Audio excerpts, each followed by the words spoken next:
একটি অনুপ্রেরণীয় সুন্দর গল্প। একজন মহিলার একটি পোষা বেজি ছিল। এটি খুব বিশ্বস্ত ছিল। একদিন সে তার বাচ্চাকে বেজির যত্নে রেখে বাজারে গেল।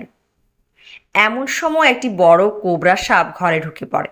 দীর্ঘ এবং প্রচণ্ড লড়াইয়ের পর বেজিটি এটিকে হত্যা করে। মহিলাটি ফিরে এসে দেখে তার ঘরের দরজায় বেজিটি পড়ে আছে। তার মুখ রক্তে রঞ্জিত হয়ে আছে। মহিলাটি দ্রুত সিদ্ধান্তে পৌঁছে গেলেন যে বেজিটি তার বাচ্চাকে মেরে ফেলেছে।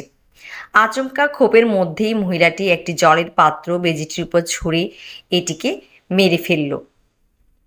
কিন্তু ঘরে ঢুকে সে অনুশোচনায় ভুগল, কারণ তার বাচ্চা আনন্দে খেলছিল এবং সে দেখল কাছাকাছি একটি বড় কোবরা সাপ মৃত অবস্থায় পড়ে আছে।